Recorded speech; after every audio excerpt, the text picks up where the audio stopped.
8월 9일 토요일 매일 성경 묵상을 시작합니다. 오늘 함께 나눌 말씀은 스가랴 3장 1절에서 10절입니다. 스가랴 3장 1절에서 10절의 말씀을 제가 봉독합니다. 대제사장 여호수아는 여호와의 천사 앞에 섰고 사탄은 그의 오른쪽에서 서서 그를 대적하는 것을 여호와께서 내게 보이시니라. 여호와께서 사탄에게 이르시되 사탄아, 여호와께서 너를 책망하노라. 예루살렘을 택한 여호와께서 너를 책망하노라. 이는 불에서 꺼낸 그슬린 나무가 아니냐 하실 때에 여호수아가 더러운 옷을 입고 천사 앞에 서 있는지라. 여호와께서 자기 앞에 선자들에게 명령하사 그 더러운 옷을 벗기라 하시고 또 여호수아에게 이르시되 내가 내 죄악을 제거하여 버렸으니 네게 아름다운 옷을 입히리라 하시기로 내가 말하되 정결한 관을 그의 머리에 씌우소서 하매 곧 정결한 관을 그 머리에 씌우며 옷을 입히고 여호와의 천사는 곁에 섰더라. 여호와의 천사가 여호수아에게 증언하여 이르되 만군의 여호와의 말씀에 네가 만일 내 도를 행하며 내 규례를 지키면 내가 내 집을 다스릴 것이요 내 뜰을 지킬 것이며 내가 또 너로 여기 섰는 자들 가운데에 왕래하게 하리라. 대제사장 여호수아야, 너와 내 앞에 앉은 내 동료들은 내 말을 들을 것이니라. 이들은 예표의 사람들이라. 내가 내 종 싹을 나게 하리라. 만군의 여호와가 말하노라. 내가 너 여호수아 앞에 세운 돌을 보라. 한 돌에 7눈이 있느니라. 내가 거기에 새길 것을 새기며 이 땅의 죄악을 하루에 제거하리라. 만군의 여호와가 말하노라. 그날에 너희가 각각 포도나무와 무화과 나무 아래로 서로 초대하리라 하셨느니라. 아멘. 스가랴서에는 총 8가지 환상이 기록되어 있습니다. 그 8가지 환상 중에서 오늘 본문 3장에는 네 번째 환상인 이스라엘의 정결과 회복 환상이 나옵니다. 앞에 3가지 환상은 이렇습니다. 화석류 나무 사이에 말탄자 환상, 네 뿔과 네 장인 환상, 측량줄을 잡은 사람의 환상입니다. 이 3가지 환상은 주로 시온을 위로하고 하나님의 백성에게는 하나님께서 친히 행하실 것을 보여주는 환상입니다. 여기에서 화석류 나무가 무엇인지 잠깐 설명하고 넘어가는 것이 좋을 것 같습니다. 화석류 나무는 도금향 나무라고도 불리기도 하는데 팔레스타인의 약간 건조한 지역에서 자라고요. 꽃, 잎, 줄기에서 좋은 향이 나기 때문에 향수의 원료나 차의 원료로 많이 사용되는 상록 관목입니다.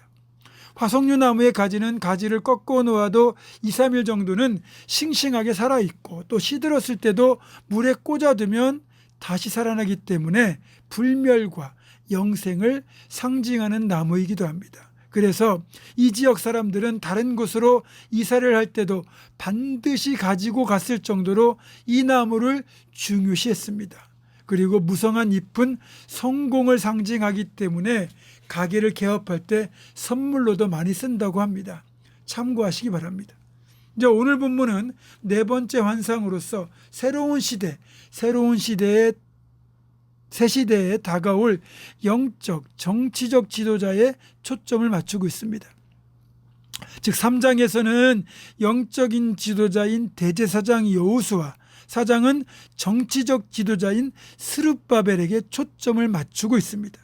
일단 본문의 내용을 보자면 대제사장 여호수아가, 그러니까 모세의 뒤를 이뤘던 가나안 입성의 지도자 여호수아가 아니라 스가랴 당시의 대제사장 여호수아를 말하는 겁니다. 그 여호수아가 여호와의 천사 앞에서 더러운 옷을 입고 서 있는 겁니다. 그 모습을 보고 사탄이 오른편에서 여호수아를 정죄하죠. 대제사장이 더러운 옷을 입었다고 그래서 대제사장의 자격이 없는 것 아니냐, 그런 공격이었을 겁니다.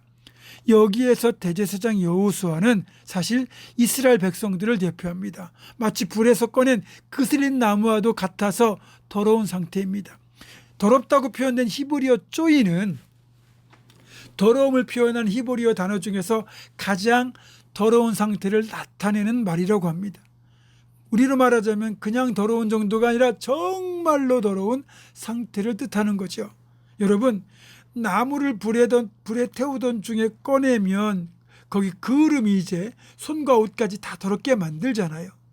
백성들의 죄를 대신하여 정결케 하는 속죄의 역할을 감당해야 될 대제사장이 너무나도 더럽게 되어 있으니까 사탄이 그 모습을 보고 조롱하고 비난하고 정죄하고 있는 겁니다.